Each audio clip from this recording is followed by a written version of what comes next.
Assalamualaikum warahmatullahi wabarakatuh. Alhamdulillahi wahda, wassalatu wassalamu ala rasulillah wa ala alihi wa sahbihi wa man wala wa la hawla wa la quwata illa billahi amma ba'd. Allahumma rabbi israh li sadri wa yassir li amri wahlul 'uqdatam min lisani yafqahu qawli. Allahumma inna nas'aluka ilman nafi'a wa rizqan thayyiba wa amalan mutaqabbala. Alhamdulillah, segala puji bagi Allah Subhanahu wa taala yang telah memberikan kekuatan kepada kita semua, memberikan kenikmatan yang tidak terbatas, memberikan kepada kita kekuatan untuk bisa melaksanakan ketaatan kepada Allah Subhanahu wa taala. Dan alhamdulillah, dengan izin dari Allah Subhanahu wa taala, Ustadz masih bisa mengajar kalian, khususnya kelas 6 ya. Tahun ini alhamdulillah dengan izin Allah masih bisa mengajar walaupun hanya pelajaran akidah, tetapi kita masih bisa belajar dan mengajar. Alhamdulillah. Baik, untuk mempersingkat video karena takut terlalu lama ya, kita mulai saja. Insyaallah Ustaz akan mengajar akidah ya, kelas 6. Silakan persiapkan buku kalian akidah kelas 6-nya. Dipersiapkan ya.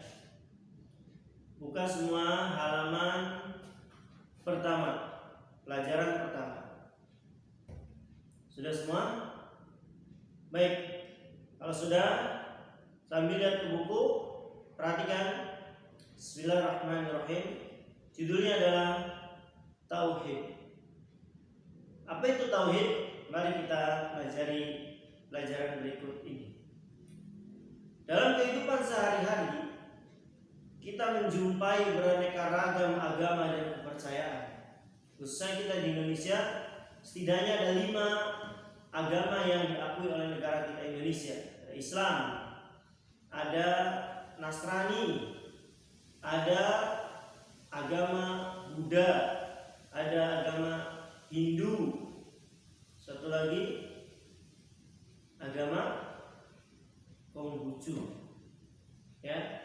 Tahu kepercayaan, nggak tahu sudah diakui atau belum. Yang jelas kurang lebih ada 5 agama ya: Islam, Nasrani, Buddha, Hindu, dan satunya Konghucu. Baik, anak-anakku yang semoga Allah Subhanahu wa taala menguatkan kalian di atas ketaatan kepada Allah Subhanahu wa taala dan menjadikan kalian semua menjadi anak yang saleh dan saleh. Kita lanjutkan. Tiap-tiap agama dan kepercayaan itu mengajarkan kepada manusia tentang berbagai macam hal. Ya, semua agama dan kepercayaan mengajarkan kepada pemeluknya tentang berbagai macam hal. Namun demikian, hanya Islam, perhatikan, di antara agama-agama yang ada ini hanya Islam yang merupakan ad-din yang benar dan diridhoi oleh Allah Subhanahu wa taala. Jadi satu-satunya agama yang diridhoi Allah Subhanahu wa taala adalah agama Islam. Walaupun benar di muka bumi ini bahkan banyak sekali agama-agama ya. Ada yang mempercayai mungkin benda-benda luar angkasa ya, seperti bintang, bulan, ada yang mempercayai pepohonan dan lain-lain ya. Akan tetapi yang benar dan diridhoi oleh Allah Subhanahu wa taala hanyalah agama Islam. Allah Subhanahu wa taala berfirman di dalam surat Ali Imran ayat ke-19, kata Allah Subhanahu wa taala apa? Innad dina indallahil Islam. Innad din, sungguhnya agama indallah, di sisi Allah yang diridhoi oleh Allah hanyalah al-Islam. Innad dina indallahil Islam. Sungguhnya agama yang diridhoi oleh Allah Subhanahu wa taala adalah agama Islam. Maka perhatikan wahai anak-anakku, Allah hanya mengakui satu agama. Allah hanya meridhoi dan menerima hanya satu agama, yaitu agama Islam. Karena Allah berfirman di surat yang lain, wa may yattaqi ghairal islami dinan fala yuqbala min. Barang siapa yang mencari agama selain agama Islam, Allah tidak akan menerimanya. Baik, kita lanjutkan. Islam adalah dinullah, agama Allah yang diwahyukan kepada para rasul untuk disampaikan kepada umat manusia agar hidup bahagia dan selamat baik di dunia maupun di akhirat. Ini agama Islam yang diwahyukan kepada para rasul, seluruhnya rasul dari zaman Nabi Adam sampai Nabi Muhammad yang jumlahnya 124.000, seluruhnya beragama Islam. Seluruhnya beragama Islam, seluruhnya menyembah hanya kepada Allah Subhanahu wa taala. Tidak ada satu nabi pun di 124.000 nabi, 315 rasul yang menyembah yang lain. Tidak, seluruhnya mereka menyembah hanya kepada Allah Subhanahu wa taala satu. Dan mereka semuanya agamanya Islam. Hanya mungkin memang berbeda beberapa hal seperti tata cara sholat, tata cara puasa, ya. Kurang lebih seperti itu. Ambil contoh, kita di umat Islam, jika ada yang berbuat salah dia bertaubat, cukup dia melakukan taubatan nasuh, ya, dengan cara menyesali perbuatan dosanya, tidak mengulangi, ya, serta ya dia menyesal, ya, perbaiki dirinya, dan cukup dia beristighfar kepada Allah, astagfirullahaladzim, alladzi la ilaha illa huwal hayyul qayyum wa atubu ilaih, ya, dan dia minta ampun kepada Allah. Cukup. Berbeda dengan syariat Nabi Musa alaihissalam yang cara tobat mereka adalah harus dibunuh atau mereka harus mati, ya, mereka harus mati seperti yang terjadi pada kisah Musa alaihissalam. Tatkala mereka menyembah patung anak sapi, mereka saling membunuh diri mereka sendiri, ya. Itu cara tobatnya.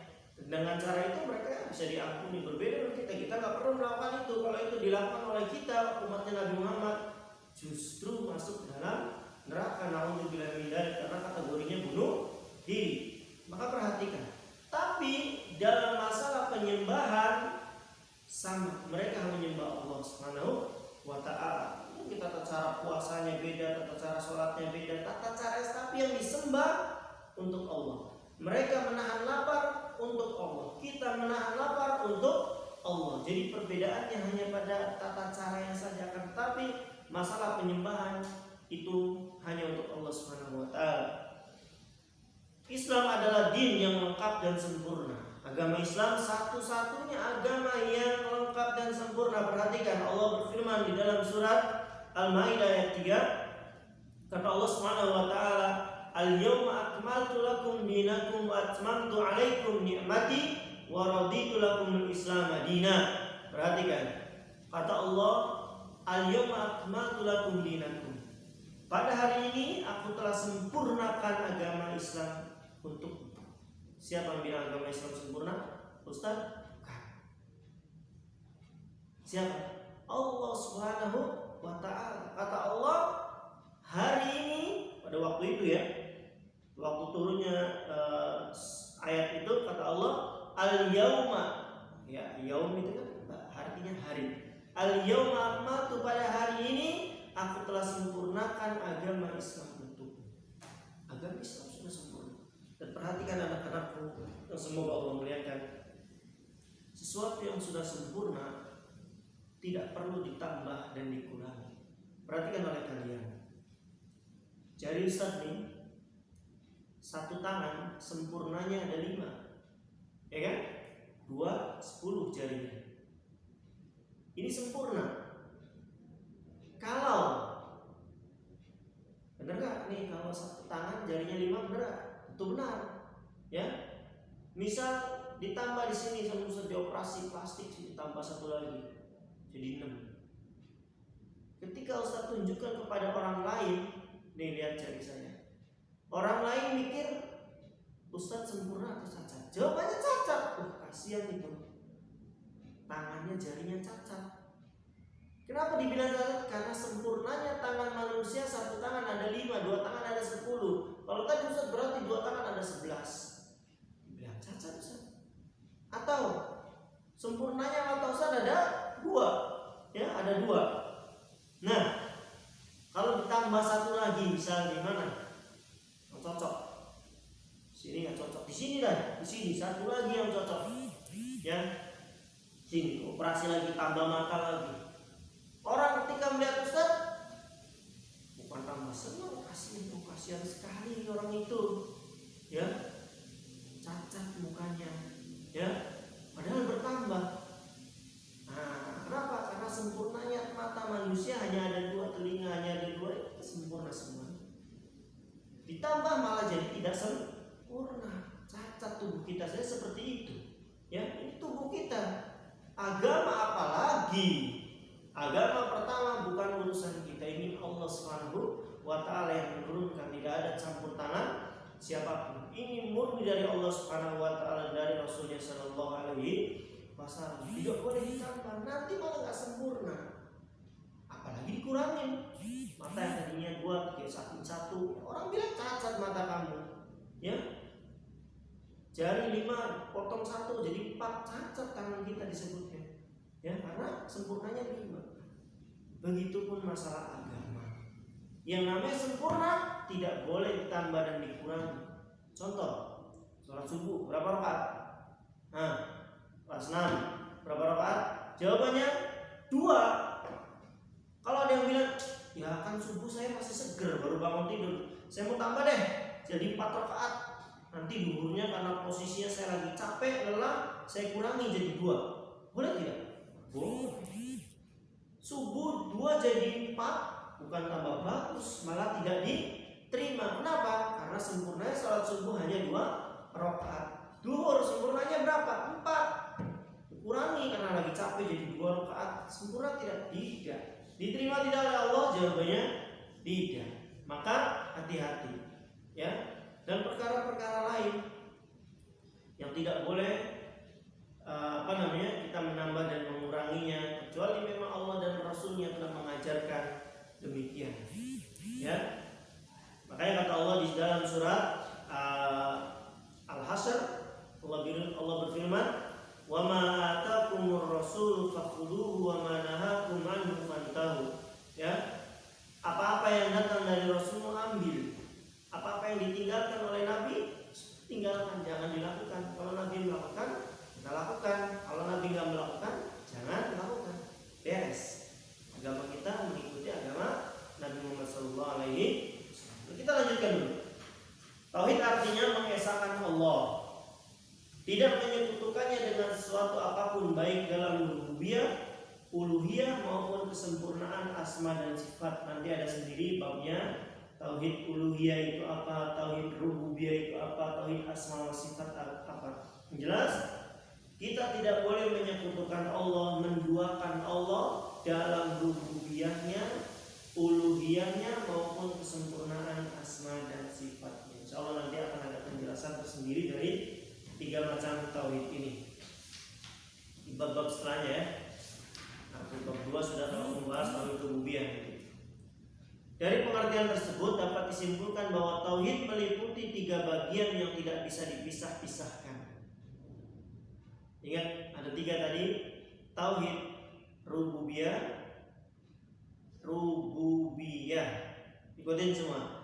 Tauhid rububiyah, ikutin. Sudah? Tauhid rububiyah. Yang kedua, tauhid uluhiyah. Ulangi, tauhid uluhiyah. Sekali lagi, tauhid uluhiyah. Yang ketiga, tauhid asma wa sifat. Yang ketiga, tauhid asma wa sifat. Sekali lagi, tauhid asma wa sifat. Nanti dihafal. Nanti insya Allah setes.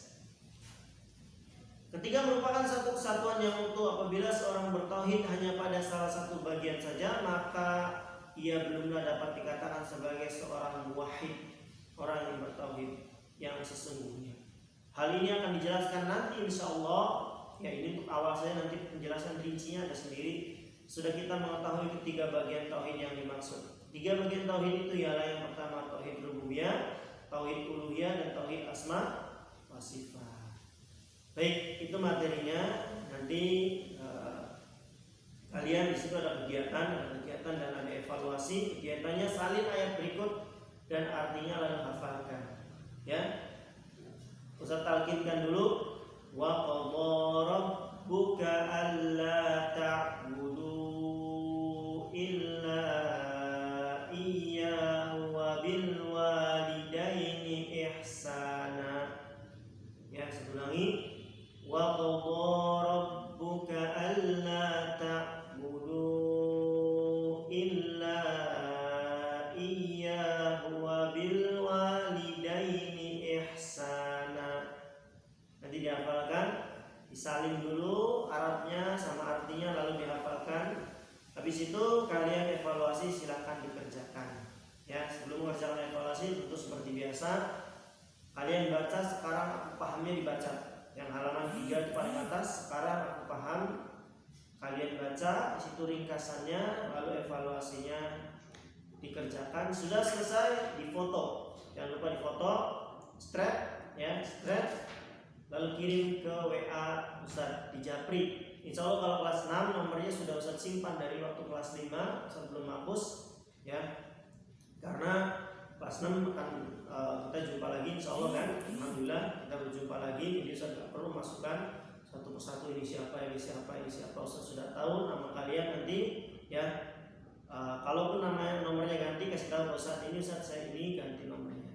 Baik, jangan lupa nanti difoto dan dikirimkan di Japri ke Ustadz. Baik, itu saja dari Ustadz. Kalau ada yang ditanya boleh nanti di Japri ke Ustadz. Misalkan Ustadz ini maksudnya apa, silahkan bertanya nanti. Ustadz akhiri, subhanallahumma bihamdika, asyhadu an la ilaha illa anta, astaghfiruka wa atubu ilaik. Assalamualaikum warahmatullahi wabarakatuh.